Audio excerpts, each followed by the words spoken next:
दोस्तों आपको UP police computer operator में कंप्यूटर के सेक्शन में जीरो टू हीरो बनाने के लिए आ चुके हैं हम। और आपके जो यूपी कंप्यूटर ऑपरेटर में 80 क्वेश्चन आते हैं, 80 क्वेश्चन में से 70 प्लस क्वेश्चन सही हम कराएंगे। तो जितने भी हम सीरीज लेके आ रहे हैं, जो भी हम वीडियोस दे रहे हैं आपको उसको देखना है और अपने सभी दोस्तों के साथ वीडियो को शेयर कर देना है। चैनल को सब्सक्राइब करके सभी तक शेयर कर दीजिए। 2026 के जून जुलाई अगस्त के आसपास इसका एग्ज़ाम जो है हो जाएगा। 1352 पोस्ट है। और आपको बता दें 2023 में जो हमने फॉर्म फिल किया था उसका एग्ज़ाम जो है वो मैंने दिया, और एग्ज़ाम में मैंने 80 क्वेश्चन में 75 क्वेश्चन सही करके आया हूं। और टाइपिंग मेरी लगी, टाइपिंग भी दे के आया हूं। इस बार 18 जनवरी को सेकंड टाइपिंग का डेट आया है। सेकंड टाइपिंग की लोग तैयारी कर रहे हैं। मेरा पहले टाइपिंग में हो गया और मैं जो है 80 क्वेश्चन में 75 क्वेश्चन सही करके आया हूँ कंप्यूटर में केवल। और रीजनिंग जीएस मुझे नहीं आता है, बहुत ही कम आता है, और उसमें मैं 15 स्कोर कर पाया हूँ। यानी कंप्यूटर में मुझे जीरो से एडवांस सब कुछ आता है। और अब हम आ गए हैं यूट्यूब पे, जो हम आपको जीरो टू हीरो बना देंगे, गारंटीड। तो आप हमारे गारंटी वीडियो हम जो देंगे उसमें गारंटी के साथ आपको जीरो टू हीरो बनाएंगे। देखेंगे क्या कुछ हम आपको प्रोवाइड कर रहे हैं।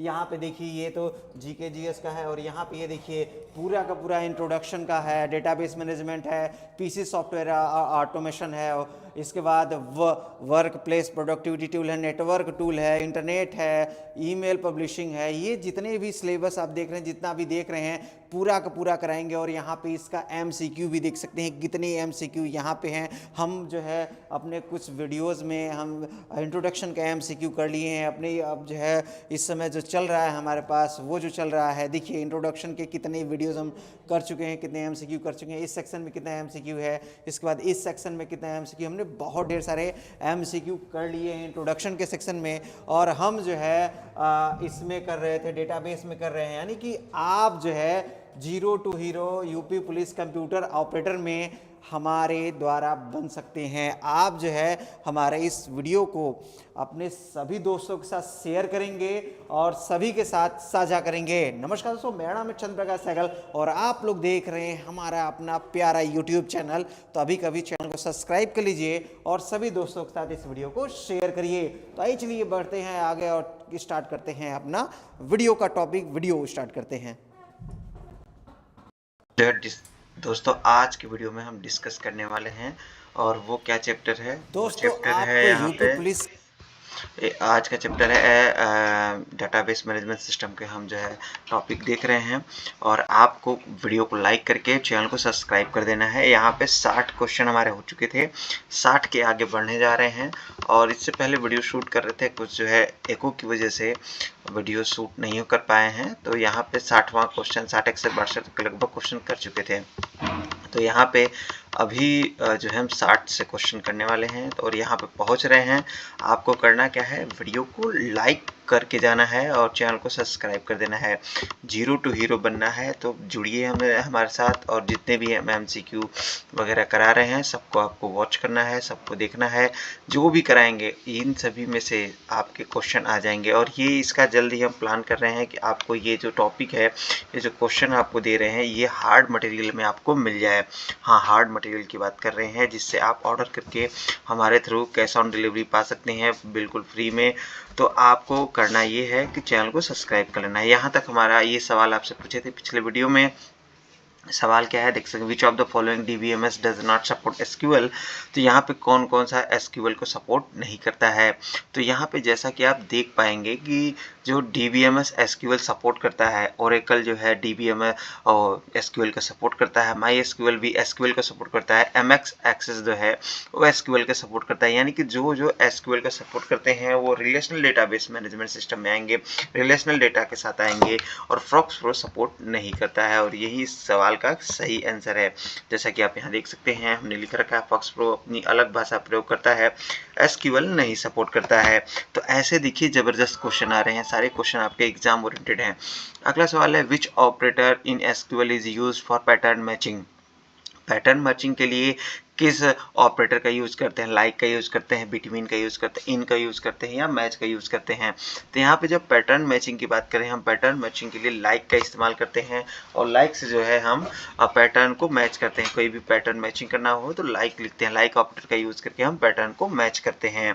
ठीक है, चलिए आगे डिटेल में हम जो है कभी दिखाएंगे किस तरह से हम जो है पैटर्न को मैच करते हैं। पूरा एसक्यूएल हम क्वेरी दिखाएंगे जिसमें जो है हम पैटर्न को मैच करेंगे। देखिए अगला सवाल क्या है, what is the primary advantage disadvantage of file management system compare to database management system. तो क्या पूछ रहा है कि ये कि जो डेटाबेस मैनेजमेंट सिस्टम और ये फाइल मैनेजमेंट सिस्टम में क्या अंतर है। देखिए हाई स्पीड डेटा एक्सेस, ये तो डीबीएमएस में तो है ही। डेटा रेजिडेंसी एंड इनकंसिस्टेंसी, ये भी एक बड़ा है। Centralize data management system, low cost implementation.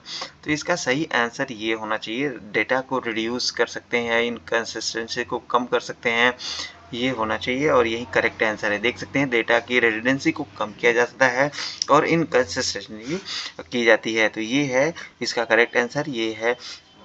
Data management system की तुलना में अगर फाइल मैनेजमेंट सिस्टम आप इस्तेमाल करते हैं तो आपको ये घाटा हो जाएगा, डेटा डुप्लीकेसी बन जाएगी, कंसिस्टेंट नहीं रहेगा, मल्टीपल डेटा रखेंगे, मल्टीपल एंट्री करेंगे। तो ये है इसके लिए डेटाबेस मैनेजमेंट सिस्टम आया फाइल मैनेजमेंट सिस्टम के बाद। देखिए क्या है आंसर में, यहाँ पे फाइल मैनेजमेंट सिस्टम में अक्सर क्या डेटा रेजिडेंसी, एक ही डेटा कई फाइलों में संग्रहित होती है, एक ही डेटा कई फाइलों में संग्रहित होती है। और असंगतता, एक ही डेटा की विभिन्न पंक्तियां अलग अलग बन जाती हैं और डेटाबेस में ऐसा नहीं होता है और सेंट्रलाइज भी ये होता है डेटा। ठीक है, अगला सवाल क्या है, in relational data model what is a row in a table. Row को क्या कहते हैं, रिलेशनल डेटाबेस की तालिका में रो को क्या कहा जाता है। एट्रीब्यूट कहते हैं, डोमेन कहते हैं, ट्रिपल कहते हैं, रिलेशन कहते हैं, क्या कहते हैं। देखिए किस ऑप्शन पे प्रेस करें, आप कमेंट करिए और बताइए। एट्रीब्यूट तो नहीं होना चाहिए, डोमेन नहीं, टपल होगा, रिलेशन होगा, क्या आएगा। चलिए टपल पे प्रेस करते हैं और यही देखिए करेक्ट आंसर है। जो रिलेशनल डेटाबेस में जो टपल होता है उसी को रो कहते हैं, टपल को रो कहा जाता है। देखिए यहाँ पे हमने लिख रखा है, एक रिलेशन डेटाबेस के संदर्भ में एक पंक्ति को टपल कहा जाता है। एट्रीब्यूट एक कॉलम होता है, देखिए attribute is a column. Domain एक एट्रीब्यूट होता है, यानी कि ये देखिए ये और ये जो एट्रीब्यूट है ये सब डोमेन, एट्रीब्यूट डोमेन ये सब क्या है, कॉलम है। टपल क्या है, रो है। और रिलेशन स्वयं तालिका है, रिलेशन स्वयं टेबल है, relation is a self table. ठीक है, ये रहा इसका करेक्ट आंसर। अगले सवाल की तरफ चलते हैं, निम्नलिखित में से कौन सा SQL command data definition language DDL से संबंधित है, यानी कि डेटा को बनाने से संबंधित है। डेटा डिफिनेशन, डेटा को डिफाइन कर रहा है, कौन सा कर रहा है, सेलेक्ट कर रहा है, इंसर्ट कर रहा है, अपडेट क्रिएट कर रहा है। तो देखिए यहाँ पे अगर देखेंगे तो ये काम का डेटा के मैनिपुलेशन से, डेटा को हम फैच कर रहे हैं तब हम सेलेक्ट का यूज़ करते हैं। डेटा में एंट्री करते हैं हम, किसी को टेबल एंट्री कर रहे हैं, जैसे कोई डेटा एंट्री कर रहे हैं किसी प्रकार का, किसी का ना स्टूडेंट के टेबल में नाम एंट्री कर रहे हैं, उसका फादर नेम वगैरह एंट्री कर रहे हैं, कोई भी एंट्री कर रहे हैं तो वो है। अपडेट कर रहे हैं, उस एंट्री कोई एंट्री हो गई है, उस एंट्री में कोई गलती हो गई है, उस गलती को हम जो है सुधार रहे हैं तो अपडेट कर रहे हैं। लेकिन क्रिएट का क्या होगा, क्रिएट से हम डेटाबेस बनाएंगे और यही इस सवाल का सही आंसर है। ये क्या काम करता है, डेटा डिफिनेशन लैंग्वेज का मतलब कि डेटा को डिफाइन करना। डेटा डिफाइन क्या होता है, डेटा को बनाना। तो ये देखिए लिख रखा है हमने, data definition language use to define database structure और schema. Command like create, alter, create आएगा, अल्टर आएगा, ड्रॉप आएगा, ट्रंकेट आएगा, डिटेल कमांड, और जो सेलेक्ट, इंसर्ट, अपडेट ये सब किस में आएंगे, डेटा मैनिपुलेशन में आएंगे। अगला सवाल क्या कहता है, a key that consists of two or more attribute to uniquely identify a record is called। ये देखिए फॉरेन की बात कर रहा है कि एक की जो है मल्टीपल टेबल में मौजूद होती है और जो है यूनिकली आइडेंटिफाई कराती है। क्या कहते हैं, देखिए कुंजी जिसमें किसी रिकॉर्ड को विशेष रूप से पहचानने के लिए दो या दो से अधिक एट्रीब्यूट होते हैं, क्या कहलाते हैं। देखिए ये क्या ऑप्शन क्या दिख रहा है, एक की कंसिस्ट ऑफ टू और मोर एट्रीब्यूट, एक की के दो या दो से अधिक एट्रीब्यूट हैं और जिससे वो यूनिकली आइडेंटिफाई हो जा रहा है तो वो क्या कहेगा। देखिए प्राइमरी की यूनिकली आइडेंटिफाई ओनली वन होता है, फॉरेन की दो टेबल को मर्ज करने के लिए होता है, सुपर की कंपोजिट की, सुपर की सबसेट ऑफ द प्राइमरी की, ये बड़ा होता है, इसमें कई ठो एट्रीब्यूट आ जाते हैं। देखिए सुपर की इसके लिए सही आंसर दिख रहा है और ये कंपोजिट है ठीक है, कोई बात नहीं, कंपोजिट है इसका आंसर, यानी कि दो या दो से अधिक के लिए ये कंपोजिट की ऐसी कुंजी है दो या दो से अधिक एट्रीब्यूट से बनी है जो एक साथ मिलकर एक तालिका को एक विशेष रिकॉर्ड में विशिष्ट रूप से पहचानती है।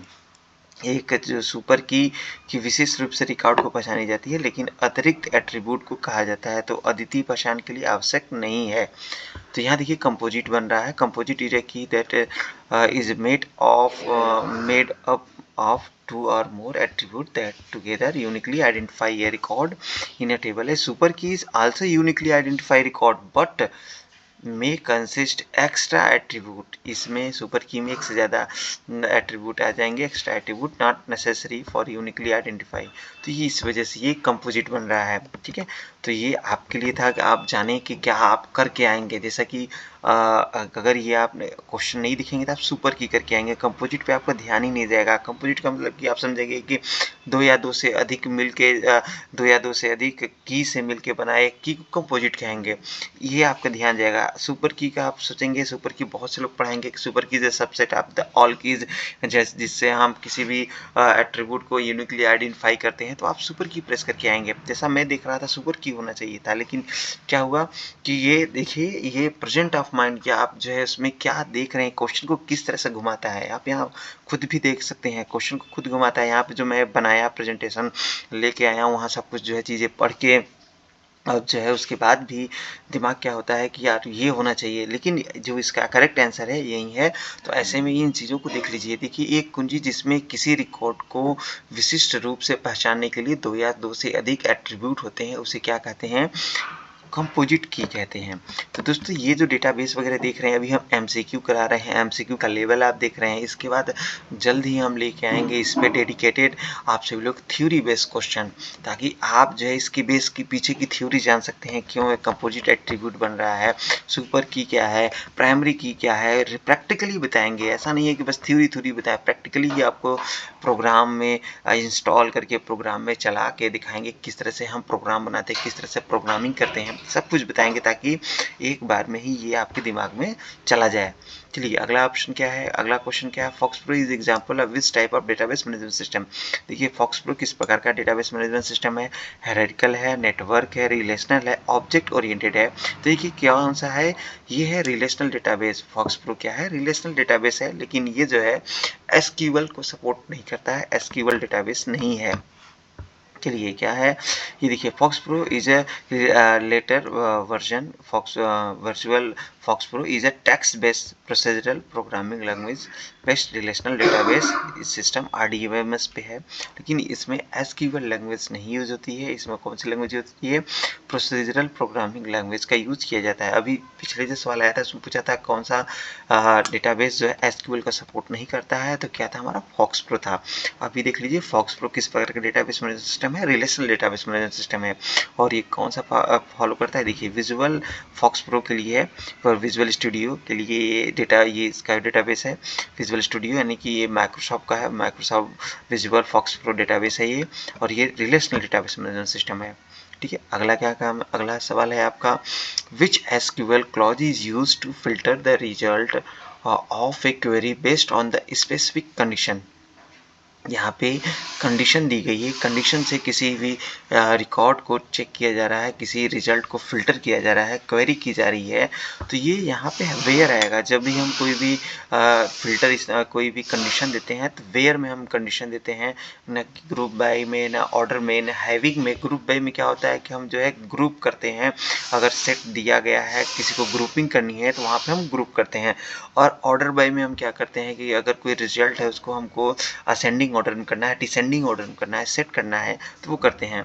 और ग्रुप से पहले हैविंग का यूज़ करते हैं, ताकि जो है ग्रुप जो है हमारा फिल्टर्ड आए, फिल्टर करने के लिए हम इस्तेमाल करते हैं। तो यहाँ पे इस सवाल के लिए अभी जो आ रहा है वेयर आंसर है। चलिए धीरे धीरे ये जो चीज़ें आएंगी तो इन सबको भी डिस्क्राइब किया जाएगा। चलिए अगला सवाल क्या बनता है, which SQL statement is use to remove all rows from a table without deleting the table itself.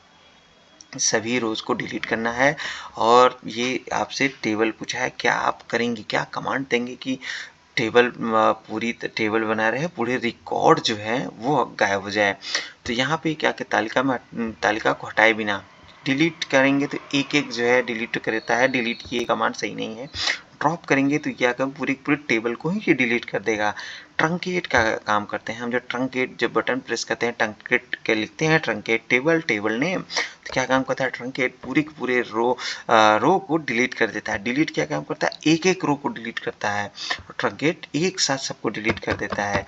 और रिमूव क्या काम कर ड्रॉप क्या काम करता है, पूरे पूरे टेबल को ही डिलीट कर देगा, टेबल को ही ड्रॉप कर देगा। चलिए यहाँ पर हमने मेंशन कर रखा है, ये पूरा पूरा आपको प्रोवाइड कर दिया जाएगा वीडियो को डिस्क्रिप्शन बॉक्स में, बहुत ही जल्द ये ऐड हो रहा है। और आपके लिए ये जल्द ही हम हार्ड मटेरियल लेके आ रहे हैं, हार्ड मटेरियल, जिससे आप जो है ये जो चीज़ें लिखी हुई हैं, जो MCQ लिखा हुआ है, इसको आप अपने यहाँ पे पेपर पेन कॉपी से भी आप पढ़ सकते हैं। तो आप इसके लिए भी हमसे जुड़ सकते हैं और ऑर्डर कर सकते हैं। जल्द ही हम ये भी ऑप्शन लेके आ रहे हैं, इस पे एक जो है डिटेल में बुक वगैरह के लिए प्लान किया जा रहा है, तो आप जो है बुक वगैरह भी ऑर्डर कर सकेंगे जल्द ही।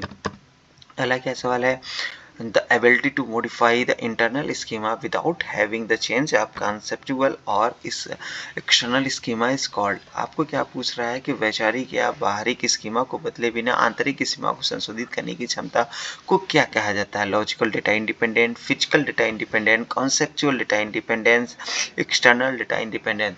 देखिए सवाल क्या कर रहा है, द एबिलिटी टू मॉडिफाई, ये मॉडिफाई करने की कौन सी एबिलिटी है जिसमें एक्सटर्नल स्कीमा को without having change of conceptual schema के बिना एक्सटर्नल स्कीमा को चेंज किया जाए। देखिए अगर आप हिंदी पे जाएंगे, हिंदी में ऐसी वर्ड लिखे गए हैं कि आप पूरी तरह से कन्फ्यूज हो जाएंगे। और यहाँ अगर इंग्लिश की बात करें, अगर इंग्लिश में जाते हैं तो आप जो है इसको जो है अच्छे तरीके से समझ पाएंगे और इसके करेक्ट आंसर पे चले जाएंगे। ये फिजिकल डेटा इंडिपेंडेंस से संबंधित ये सवाल है। देखिए यहाँ वैचारिक बाहरी स्कीमा को बदले बिना आंतरिक स्कीमा को संशोधित करने की क्षमता को क्या कहा जाता है। थोड़ा सा जो है हिंदी में थोड़ा सा कठिन समझ में आ रहा है, लेकिन अगर यही अंग्रेजी की बात करें, इंग्लिश में अगर आप पढ़ते हैं, the ability to modify the internal schema without having the change of conceptual schema, conceptual external schema is called, तो इसको बोलते हैं फिजिकल डेटा इंडिपेंडेंट। ये फिजिकली डिपेंड हो जाएगा। Physical data independent application program को फिर से लिखे बिना फिजिकल स्कीमा डेटा कैसे संग्रहित किया जाता है को संशोधित करने की क्षमता देता है। फिजिकल डेटा इंडिपेंडेंस क्या काम करता है, डेटा को किस तरह से आपको सेट करना है उसके लिए ये आपको सिस्टम प्रोवाइड करता है, किस तरह से आप जो है सेट कर सकते हैं। तो दोस्तों यहाँ पर हो सकता है वीडियो बनाने में हमें थोड़ी सी प्रॉब्लम आ रही है, क्योंकि अभी शुरू किए हैं और हमें जो है वीडियो बनाने में हो सकती है प्रॉब्लम आ रही हो, लेकिन जल्दी ही हम जो इसको भी सॉल्व कर लेंगे, जिससे आपको बेटर एंड परफेक्ट वीडियो मिल जाए। और अगर आप हमारे ट्विटर पे हमसे जुड़ना चाहते हैं, सैगल ये सैगल 2050 हमारा ट्विटर हैंडल है, सैगल 2050 आप विजिट करिए और आप हमारे ट्विटर से भी हमसे जुड़ जाइए और कैरियर बुक यूट्यूब चैनल को सब्सक्राइब कर लीजिए अभी के अभी। चलिए अगला क्या है सवाल, the logical structure of a database is known as. Database के लॉजिकल स्ट्रक्चर को क्या कहते हैं। एक डेटाबेस के तार्किक संरचना को किस रूप से जाना जाता है, इंस्टेंस, स्कीमा, एट्रीब्यूट की। ये डेटाबेस का तार्किक संरचना है, उसे स्कीमा के नाम से जाना जाता है। स्कीमा को ही डेटाबेस की तार्किक संरचना या डेटाबेस स्ट्रक्चर कहा जाता है, स्कीमा को। चलिए अगला जो सवाल है, अगला सवाल क्या बनता है, देखिए यहाँ पे हिंदी में भी हमने लिख रखा है, यहाँ पे मेंशन कर रखा है कि डेटाबेस स्कीमा क्या कहलाता है। चलिए आगे बढ़ रहे हैं और अगला सवाल है, which normal form deal with removal and transitive dependency.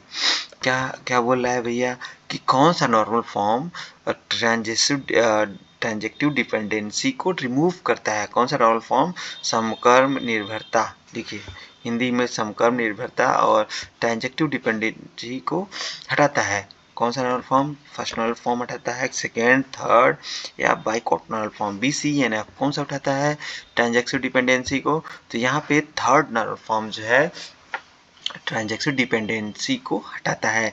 कितने नॉर्मल फॉर्म होते हैं, कौन सा नॉर्मल फॉर्म किस डिपेंडेंसी को हटाता है, बाइकआउट नॉर्मल फॉर्म क्या है, क्या कुछ है, सब कुछ जो है आगे हम डिस्कस करेंगे जब आप हमसे परमानेंट जुड़ जाएंगे। आप हमसे जुड़ते हैं तो अभी तो हम आपसे जुड़ने के लिए वीडियो शूट कर रहे हैं, अब आप जुड़ जाएंगे हमसे तो हम इस पर डिटेल्ड वीडियो लेके आएंगे जिसमें हर एक नॉर्मल फॉर्म को ब्रीफली डिफाइन किया जाएगा, बताया जाएगा।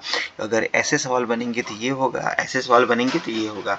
तो ये जो सवाल है काफ़ी इंपॉर्टेंट है, ये आपके एग्ज़ाम में आने वाले हैं, काफ़ी अच्छे तरीके से आएंगे और पूछा जाएगा थर्ड नॉर्मल फॉर्म किस तरह से काम करता है, थर्ड नॉर्मल फॉर्म में क्या रिमूव किया जाता है। तो ये चीज़ें थर्ड नॉर्मल फॉर्म के लिए देखिए, a relation in third normal form it is a second normal form तो रहे, and non prime attribute is a transaction dependent on the prime की एट्रीब्यूट। तो ये है थर्ड नॉर्मल फॉर्म की कंडीशन।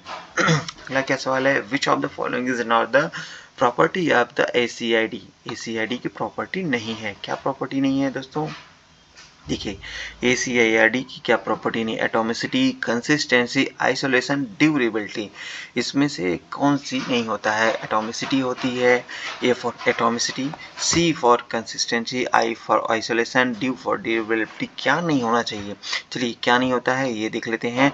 कंसिस्टेंसी नहीं होनी चाहिए, ये गुड नहीं होता है। इनकंसिस्टेंसी होता है, I फॉर इनकंसिस्टेंसी। चलिए यहाँ पे ACI लेन देन के लिए atomicity, consistency, isolation, durability. Consistency के संचालन के प्रबंधन से संबंधित एक अवधारणा है, लेकिन ये मुख्य ACID गुणों में से एक नहीं है। ठीक है, ACID property atomicity, consistency, isolation, durability और कंकरेंसी है। Is not the is concurrency लिखा है, concurrency. Concurrency is a concept relational mapping simulate over the but is not the core ACID property। Consistency यहाँ नहीं होगा, ये होगा कंकरेंसी, यहाँ पे होगा। ऑप्शन में थोड़ी सी प्रॉब्लम है, ऑप्शन में ये कंसिस्टेंसी ना होगी कंकरेंसी यहाँ रहेगा, तब जाके ऑप्शन आपका सही होगा। ये सारे के सारे ऑप्शन ये वैलिड हैं, ठीक है। कंसिस्टेंसी, आइसोलेशन, ड्यूरेबिलिटी और एटॉमिसिटी सब कुछ है यहाँ पे, ये कंकरेंसी के स्थान पे कंकरेंसी होगा, यहाँ पे कंकरेंसी के स्थान पे कंकरेंसी ये वर्ड होगा, ठीक है, ये वर्ड होगा, ये वर्ड होगा तो ये ऑप्शन बिल्कुल सही होगा। ये कुछ ऑप्शन प्रॉब्लम है, ये वर्ड होना चाहिए कंकरेंसी, ये वाला वर्ड, ठीक है। चलिए कोई बात नहीं, आगे बढ़ते हैं। आप समझ जाइए कि ये वाला वर्ड जो आप यहाँ देख रहे हैं, ये वाला वर्ड हमारे इस ऑप्शन में होना चाहिए, ये प्रिंटिंग मिस्टेक है। चलिए अगला ऑप्शन क्या है, in Oracle SQL what is the main difference between varchar 2 and varchar data type. सबसे बड़ा अंतर क्या है, जब SQL डेटाबेस में आप varchar डेटा टाइप इंसर्ट करते हैं और या फिर varchar 2 इंसर्ट करते हैं, इन दोनों में क्या अंतर है, क्या अंतर है बताइए। चलिए ये देख लेते हैं हम जो है क्या क्या अंतर आते हैं। varchar can store character and then varchar 2 varchar is ANSI standard while varchar is Oracle specific. इसके बाद है option varchar is recommended by Oracle may have future enhancement। अगला ऑप्शन क्या, देयर इज नो डिफरेंस। ये varchar 2 can store more than varchar can store more than 2 varchar नहीं, varchar जो varchar 2 से अधिक वर्ड नहीं संग्रहित करता। varchar 2 is ANSI standard while varchar is Oracle specific। varchar is recommended by Oracle may have future enhancement। अगला क्या है, देयर इज नो डिफरेंस। देखते हैं कौन सा आंसर है, varchar 2 is recommended by Oracle may have future enhancement। varchar 2 जो है वो जो है किसके लिए है, Oracle के लिए ये प्रिफर्ड करता है, रिकमेंडेड करता है कि आप जो Oracle में यूज़ कर रहे हैं तो varchar 2 का यूज़ करिए, और इसमें और ज़्यादा कोई डिफरेंस ही नहीं है, इसलिए मैंने देयर इज़ नो डिफरेंस का ऑप्शन प्रेस किया था। कोई ज़्यादा डिफरेंस नहीं है, Oracle में इसको यूज़ करते हैं बेसिकली। Oracle आप varchar का भी यूज़ कर सकते हैं, varchar 2 का भी यूज़ कर सकते हैं। इसमें Oracle जो है इस पर और ज़्यादा इन्हांसमेंट कर रहा है और ज़्यादा इनमें कुछ और फीचर ऐड करेगा, जिससे आप जो है काफ़ी ज़्यादा डेटा इंसर्ट कर सकते हैं। तो ये है इसका अंतर, और ये देख सकते हैं यहाँ पे ज़्यादा खास अंतर होता नहीं है कि यद्यपि varchar 2 Oracle में कार्यान्वित करता है, Oracle 2 का उपयोग करने से ये रिकमेंडेड देता है, और कोई ज़्यादा अंतर इसमें होता नहीं है varchar और varchar 2 में। एक फाइल सिस्टम में लॉजिकल सेकेंडरी स्टोरेज का सबसे छोटा आवंटन क्या है। In file system the smallest allotment of logical secondary storage क्या है, ब्लॉक है, फाइल है, सेक्टर है, बाइट है, क्या होता है। देखिए, in a file system the smallest allotment of logical secondary storage is block में जाएगा, फाइल में जाएगा, सेक्टर में जाएगा, बाइट में जाएगा। चलिए सेक्टर में देखें, चलिए फाइल में जाता है। किस में जाता है? फाइल में। एक फाइल सिस्टम में लॉजिकल सेकेंडरी स्टोरेज का सबसे छोटा आवंटन क्या है? ये है फाइल। क्या है दोस्तों? फाइल है। कि आपके लिए किस पे हम ऑप्शन प्रेस करेंगे और आप जो है किस तरह के ऑप्शन को प्रेस करते हैं वो आपके डिपेंड करता है। यहाँ पे हम जो है बगल में नहीं कि जो किताब रख लिए या कॉपी रख लिए, जो ऑप्शन हम करा रहे हैं उसको हम टिक करके जो है आपके साथ करा रहे हैं। हम आपके साथ भी MCQ कर रहे हैं, हम आपके साथ भी पढ़ रहे हैं, थोड़ी चीज़ें हम पढ़ रहे हैं, जो चीज़ें हमारी ध्यान में नहीं है वो चीज़ें हम आपके साथ भी पढ़ ले रहे हैं। तो ये जो है पढ़ने पढ़ाने का सिस्टम हमारा चलता रहेगा। ऐसा नहीं है कि जो हम एकदम जो है एक्सपर्ट होते तो 80 में से भैया 80 करके आए होते। यहाँ थोड़ी थोड़ी बहुत कमियां तो सब में रहती हैं। तो यहाँ पे थोड़ी बहुत कमियां हैं, तो ये आपको पढ़ाते समय भी हमारी चीज़ें तैयार हो रही हैं। तो ऐसा नहीं है कि जो है हमको ये नहीं आ रहा है, हम चाहें तो हम जो है हर एक ऑप्शन एकदम सही सही क्लिक करें, बगल में रख लेंगे एक को टिक किया हुआ। सारे क्वेश्चन जो है, ऐसा नहीं है कि सारे क्वेश्चन जो है सही नहीं कर पाएंगे, सारे क्वेश्चन सही होंगे। तो ये चीज़ें बना रखी हैं और चीज़ें टाइमली आपके लिए लेके आ रहे हैं। बने रहिए, चैनल को सब्सक्राइब करिए। आपके लिए ऑप्शन आते हैं, आप क्या सोचते हैं इस पे, आपके क्या कमेंट है, जल्दी से हम जो लाइव करेंगे तो यहाँ पे आपके रिव्यू चलेंगे किस पे हम ऑप्शन प्रेस करें, इसलिए ये बन रही हैं ताकि हम आपसे वार्तालाप कर सकें। अभी तो ऑफलाइन ये रिकॉर्डेड आ रहा है, जल्दी लाइव आएगा। चलिए अगला सवाल क्या है? गिव ए टेबल एम्प्लॉई, एक टेबल है employee with employee ID, name, department and salary which query find the number of employees in each department. हर एक डिपार्टमेंट में नंबर ये क्या फाइंड करना है? एम्प्लॉय को फाइंड करना है। Which query find the number of employee in इस डिपार्टमेंट। हर एक डिपार्टमेंट के एम्प्लॉय को फाइंड करने के लिए क्या होगी? क्वेरी। देखिए एक तालिका दी गई है, एक टेबल दिया गया है, उसकी आईडी है, नेम है, डिपार्टमेंट है और सैलरी कॉलम दिए गए हैं। और क्या करना है कि क्वेरी के प्रत्येक विभाग के कर्मचारियों की संख्या को डिफाइन करना है और ये इसकी क्वेरी को चलाना है। क्या कुछ क्वेरी आएगी? चलिए इसकी हम बात करते हैं। क्या आएगा? इसका ऑप्शन क्या रहेगा? Select department, count ID from employees. ये क्या काम कर रहा है? डिपार्टमेंट को सेलेक्ट कर रहा है, काउंट कर दिया, काउंट कर रहा है, आईडी से काउंट कर रहा है, फ्रॉम एम्प्लॉय की काउंट कर रहा है। और ईच डिपार्टमेंट का है, डिपार्टमेंट देखिए क्या कहा है? ईच डिपार्टमेंट, हर एक डिपार्टमेंट के लिए चाहिए। डिपार्टमेंट सेलेक्ट करके काउंट करते हैं एम्प्लॉय। अगला ऑप्शन देख लेते हैं क्या है? Select department, count ID from employ, group by department. Department से ग्रुप कर दिया इसमें। अगला क्या है? सेलेक्ट काउंट, काउंट कर लिया, फ्रॉम एम्प्लॉय वेयर डिपार्टमेंट बराबर वैल्यू। ये तो डिपार्टमेंट की वैल्यू को इंसर्ट करा रहा है, डिपार्टमेंट की जो वैल्यू है उससे फाइंड करेगा। सेलेक्ट डिपार्टमेंट, सम आईडी, सम तो होगा नहीं, काउंट ही आएगा। चलिए क्या ऑप्शन आएगा आप बताइए कमेंट करके, और मेरा क्या ओपिनियन है वो हम आपको बताते हैं। देखिए सेलेक्ट डिपार्टमेंट सेलेक्ट किए और काउंट कर रहे हैं आईडी को फ्रॉम एम्प्लॉय से और ग्रुप बाई कर रहे हैं डिपार्टमेंट से। और यही देखिए इस ऑप्शन का करेक्ट आंसर है सेलेक्ट डिपार्टमेंट। डिपार्टमेंट को सेलेक्ट किए और काउंट कर रहे हैं आईडी कितने हैं, इसलिए काउंट का ऑप्शन लगा हुआ है। काउंट यहाँ पे फंक्शन लगा हुआ है, काउंट कर लेगा कितने एम्प्लॉय हैं। फ्रॉम एम्प्लॉय से काउंट करा, ग्रुप बाई डिपार्टमेंट से ग्रुप कर लिया गया।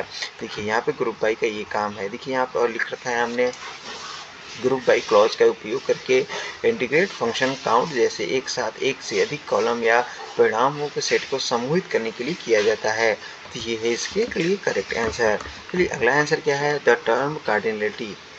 एक कार्डिनलिटी का क्या मतलब पूछा गया है यहाँ पे? Term cardinality, the term cardinality in the context of relational database model. Relational database model में और यह कार्डिनलिटी का क्या क्या मतलब है? क्यों कार्डिनलिटी बोलते हैं? क्या है कार्डिनलिटी?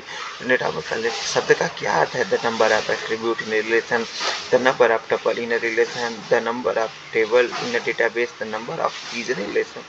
देखिए एट्रीब्यूट और the number of tuple, cardinality को टपल तो नहीं कहते, एट्रीब्यूट होगा। The number of the tuple in a relation, कितने टपल हैं रिलेशन में, उसको कार्डिनलिटी कहते हैं। देखिए यहाँ पे आ चुका है कार्डिनलिटी एक रिलेशन या तालिका में टपल या पंक्तियों की संख्या को संदर्भित करता है। एट्रीब्यूट कॉलम को बताता है कि यहीं पे कन्फ्यूजन आ जाएंगे, कार्डिनलिटी किसको कहते हैं, टपल्स किसको कहते हैं, इसको ब्रीफली हम जो है डिफाइन करेंगे, चाहे हम जो है डिजिटल बोर्ड पे करें, चाहे अभी हम जो सेटअप करने वाले हैं। सेटअप ऐसा रहेगा कि आपको लिखित बताया जाए, लिख के बताया जाए, ताकि आप जो है क्लियरली डिफाइन कर पाएँ किसका ये क्या ऑप्शन होगा, और एक बार में ऐसा बता दिया जाए कि आपको भी आगे चल के कभी भी कन्फ्यूज़न ना हो। तो आपको करना है इस वीडियो को एक लाइक और चैनल को कर देना है सब्सक्राइब। दोस्तों आपके सब्सक्राइब से हमारा हौसला बढ़ेगा और हम आपके लिए और भी बेहतरीन तरीके से वीडियो लेके आएंगे, जिससे आप जो है कंप्यूटर ऑपरेटर में बहुत ही अच्छा स्कोर कर पाएंगे। मेरी तरह जिस तरह से मैंने आप 75 क्वेश्चन करके आया हूँ, उसी तरह से आप भी ये कंप्यूटर ऑपरेटर, यूपी अल्टीग्रेट कंप्यूटर साइंस में, ये हमारा टीजीटी पीजीटी में, इसके बाद और भी आ रहे हैं, लेक्चरार की वैकेंसी आई है कंप्यूटर साइंस की, सब कुछ हम आपको देंगे और डिटेल्ड में देंगे। तो आपको करिए चैनल को सब्सक्राइब और सभी दोस्तों के साथ शेयर कर दीजिए। और आप जो है हमको ट्विटर पर फॉलो करना चाहते हैं तो आप हमको ट्विटर पे भी फॉलो कर लीजिए, ताकि आप जो है हमसे परमानेंट जुड़ जाएं। अगला क्या सवाल है, what is the function of the foreign की। फॉरेन की का काम क्या होता है, फॉरेन की दो टेबल को जोड़ने का काम करता है। The create a link between two table, यही है इंसर्ट कॉलम में ही टू टेबल को जोड़ने का काम करता है, टू टेबल को लिंक करने का काम करता है। अगला सवाल है, which SQL aggregate function is use to find the total sum of the numeric column. देखिए क्या कर रहा है, एक सांख्यिक कुल योग पता करना है भाई साहब, सम से योग पता करते हैं, काउंट से नंबर हम काउंट करते हैं, एवरेज से एवरेज निकालते हैं। देखिए एवीजी से एवरेज निकालते हैं। अगर यहीं एमएस एक्सेल की बात करें तो वहाँ पे पूरा एवरेज लिखा रहेगा। ठीक है, अगला ऑप्शन क्या है, अगला क्वेश्चन क्या है, what is the term for the set of one or more attribute that taken collectively allow use to identify uniquely a tuple in a relational। क्या कह रहा है, एक या एक से अधिक एट्रीब्यूट के सेट के लिए एक क्या शब्द है जो सामूहिक रूप से हमें रिलेशन में एक टपल को विशिष्ट रूप से पहचानने की अनुमति देता है। देखिए यहाँ पर फॉरेन की है, कोऑर्डिनेट कैंडिडेट की है, सुपर की है, अल्टरनेट की सवाल पूछा है कि ऐसे बताइए जो कि what is the term for the set of one or more attribute, एक या एक से अधिक attribute that taken collectively allow us to identify uniquely tuple in a relation। तो यहाँ पर क्या आएगा, कैंडिडेट की आएगी, सुपर की आएगी या फिर अल्टरनेट की आएगी। तो क्या कौन सी की आएगी, सुपर की आएगी। यहाँ पे क्या आएगा, सुपर की आएगा। देखिए उस ऑप्शन में सुपर की नहीं था, उस ऑप्शन में यहाँ पे भी देखिए एक या एक से अधिक एट्रीब्यूट को यूनिकली आइडेंटिफाई करने के लिए कंपोजिट की उस क्वेश्चन में बना था, लेकिन इस क्वेश्चन में क्या बना है, सुपर की बना है। तो ये जो जब तक हम इसको थ्योरेटिकली नहीं बताएंगे, जब तक हम पेन कापी पेपर या फिर डिजिटल बोर्ड पे इसको बताएंगे नहीं कि सुपर की कब बनेगा, कैंडिडेट की कब बनेगा, कब जो है अल्टरनेट की बनेगा, कब फॉरेन की बनेगा, कब जो है ये की क्या नाम है प्राइमरी की बनेगा, तब तक इसमें कंफ्यूजन बना रहेगा कि ये ऑप्शन क्या रहेगा, ये वो ऑप्शन क्या रहेगा। दोस्तों यहाँ पे डिटेल्ड में जानना है, जुड़े रहिए हमारे साथ, जल्दी हम जो है डिटेल में, पहले तो ये आपसे जोड़ने के लिए आप ज़्यादा से ज़्यादा लोग जुड़ जाएंगे, तब हम जो है एकदम ब्रीफली लेके आएंगे और ब्रीफली आपको डिफाइन करेंगे, जिससे आप भी अपना जो भी हम एमसीक्यू लेके आए हैं, जो भी वीडियो लेके आए हैं, जो भी कंप्यूटर ऑपरेटर से रिलेटेड जो कुछ भी आपको वॉच करना है, तभी आप जो है 80 में से 70 क्वेश्चन सही करके आएंगे। चलिए अगला ऑप्शन क्या है, the process of organizing column and table of a relational database is minimizing, क्या लिखा, minimizing data residency is called. ये क्या कहलाता है, नॉर्मलाइजेशन कहलाता है। डेटा रेजिडेंसी को कम करने के लिए रिलेशनल डेटाबेस के कॉलम और तालिकाओं को व्यवस्थित करने की प्रक्रिया क्या कहलाती है, देखते हैं। नॉर्मलाइजेशन है, जी हाँ नॉर्मलाइजेशन है। ये नॉर्मलाइजेशन क्या काम करता है, जैसे first normal form, second normal form, third normal form, ये हम नॉर्मलाइज करते हैं ताकि जो है हमारे पास जो डेटा है रेजिडेंट हो जाए और जो है सही कॉलम में सही तालिकाओं से व्यवस्थित किया जा सके। देखिए क्या है, नॉर्मलाइजेशन डेटा रेजिडेंसी को कम करने और डेटा अखंडता में सुधार करने के लिए ये तथाकथित सामान्य रूपों की एक श्रृंखला के अनुसार एक रिलेशनल डेटाबेस संरचना की प्रक्रिया है। तो ये होता है हमारा नॉर्मलाइजेशन। नॉर्मलाइजेशन क्यों करते हैं? ताकि हम जो है डेटा रिडंडेंसी को कम कर सकें और डेटा अखंडता में सुधार कर सकें। देखिए हमारा अगला सवाल क्या है, किस प्रकार का फाइल संगठन उन उपयोगियों के लिए, आप हिंदी पढ़िए हम अंग्रेजी पढ़ें। Which type of file organization is best suited for application that require processing for all record in a sequential manner। ये सवाल पूछ रहा है कि सिक्वेंशियल मैनर में फाइल संगठन को उपयुक्त करने के लिए सबसे बेटर क्या कौन सी टेक्निक है? Direct access file organization, index sequential file organization, sequential file organization, hashed file organisation.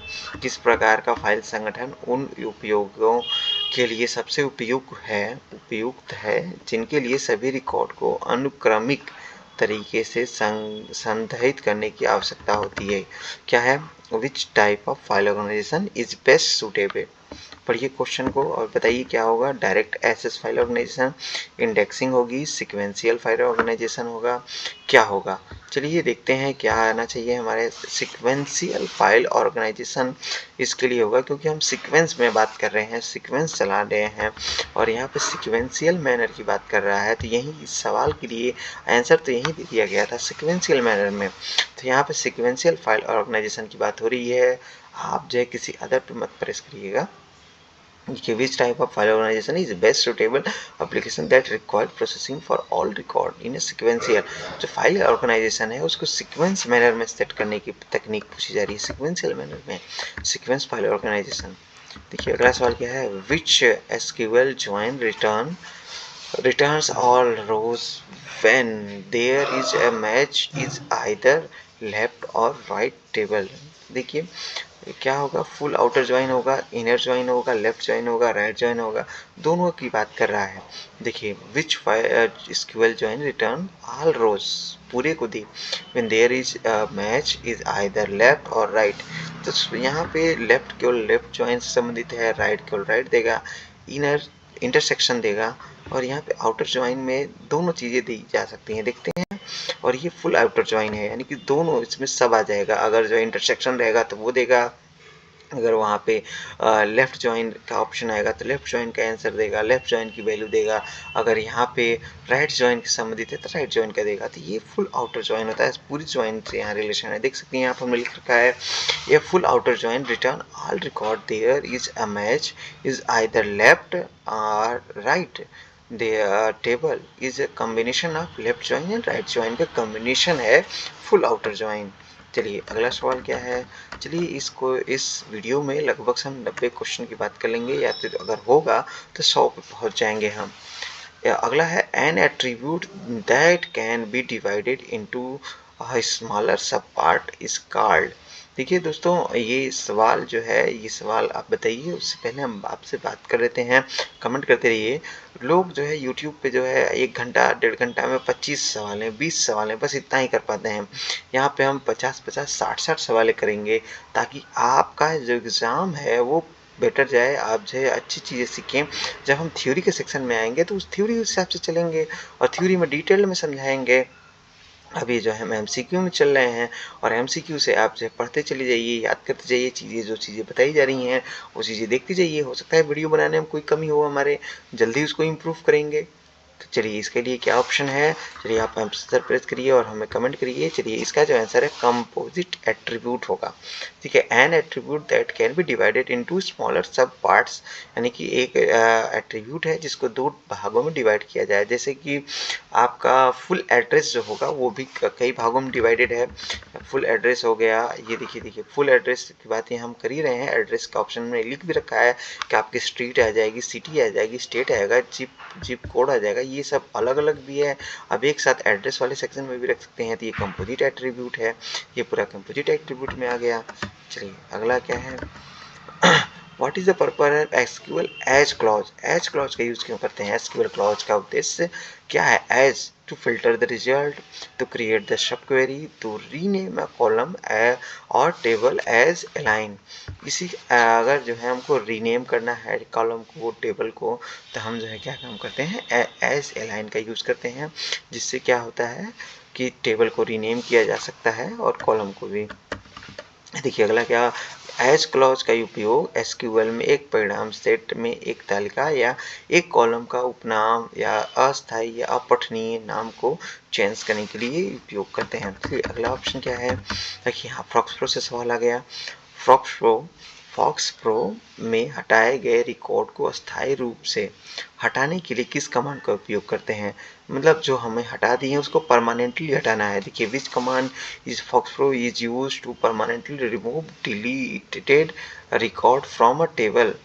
Permanently delete करना है, delete command, zap, pack, recall. Delete करेंगे कि जैप करेंगे कि पैक करेंगे, किसका यूज करेंगे? आइए देख लेते हैं। हम पैक कमांड का यूज करेंगे और पैक से जो है डिलीट हो। चलिए यहाँ कमांड भी हमने लिख रखा है। In FoxPro delete command only marks record deleted. जिसको हमको डिलीट करना है उसको मार्क कर लेगा। To permanent remove the marks record is pack command is must be used. अगर हमको परमानेंटली डिलीट करना है तो हम पैक कमांड का यूज करेंगे। Zap remove all record instantly. ठीक है, जैप क्या काम करता है? सभी रिकॉर्ड को इंस्टेंटली डिलीट कर देता है। वहीं रिकॉल क्या करता है? जो डिलीट किए रहेंगे उसको वापस कॉल करके अपने में स्टोर कर लेगा। तो दोस्तों यहाँ पे 40 मिनट के आसपास हो चुके हैं। हम जब 85 क्वेश्चन पहुँचे हैं, लगभग से 90 क्वेश्चन हो पाएंगे। आप जो है वीडियो को लाइक करके चैनल को सब्सक्राइब कर दीजिए और सभी दोस्तों के साथ शेयर करिए। अगला ऑप्शन क्या है? A query that place into where are having clause another query is called. Sub query कहलाएंगे, नेस्टेड क्वेरी नहीं, सब मास्टर क्वेरी। देखिए सब क्वेरी कहाँ लिखा है? सब क्वेरी कहलाता है। क्वेरी के अंदर की क्वेरी को सब क्वेरी कहते हैं। क्वेरी जो दूसरे क्वेरी के अंदर आए वो सब क्वेरी कहलाएगी, चाहे वेयर में आए, हैविंग में आए, वो सब क्वेरी कहलाएगी। क्वेरी के अंदर क्वेरी सब क्वेरी कहलाती है। नेस्टेड क्वेरी नहीं होता। नेस्टेड का सीन हमारा प्रोग्रामिंग लैंग्वेज में जब जाता है, जब हम इफ एल्स का यूज करते हैं, बार बार इफ एल्स आ रहा है तो नेस्टेड उसको नेस्टेड बोलते हैं। बार बार आने वाले को नेस्टेड बोलते हैं। वहाँ प्रोग्रामिंग लैंग्वेज में आता है। सुपर क्वेरी होगा नहीं, मास्टर क्वेरी होगी नहीं, सब क्वेरी आएगी। चलिए अगला ऑप्शन क्या है? विच ऑफ द, अगला ऑप्शन में कह रहा हूँ, अगला क्वेश्चन है हमारे पास। Which of the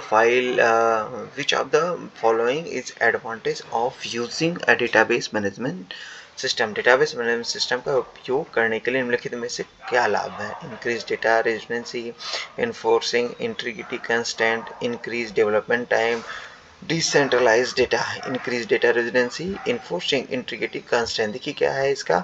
enforcing integrity constant, ये है हमारा अखंडताओं बाधाओं को लागू करना सबसे बड़ा लाभ है। बहुत सी बाधाएं आती हैं, जैसे कि हम जो है एक ही नाम को कई बार लग दिए।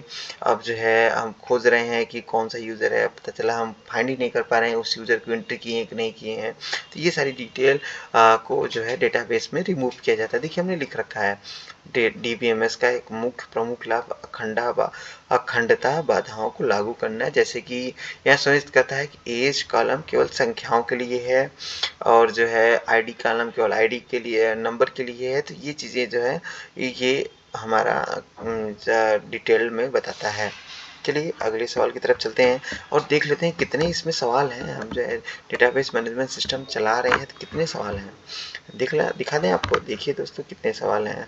126, 127, 214, 304, यहाँ पे आपको 400, 500 के आसपास सवाल, 380 सवाल हैं। और जो है आप कंटिन्यू करते रहिए। ये सारे सवाल आपके एग्ज़ाम ओरिएंटेड हैं, सारे के सारे एग्ज़ाम में आने वाले काफ़ी इंपॉर्टेंट सवाल हैं। तो यहाँ पे हमने ये भी किया और ये चीज़ें आपको चाहिए तो वीडियो को डिस्क्रिप्शन बॉक्स में जल्द ही लिंक प्रोवाइड होगा, जिससे आप पा जाएंगे। नहीं क्या? सो रहे हो क्या भैया? गुड़ रखे हो? गुड़ तो नहीं रखे भैया। नहीं यार, वो दुकान बंद किया है ना। अच्छा, कक्कू भी नहीं है उनके पास भी। चलो भाई, चल पास गुड़ है। अच्छा उसके घर से है। देखिए अगला सवाल है which type of data model represent data relationship. चलिए बंदी करते हैं, 28 से आगे डिस्कस करेंगे। और अभी तक आपने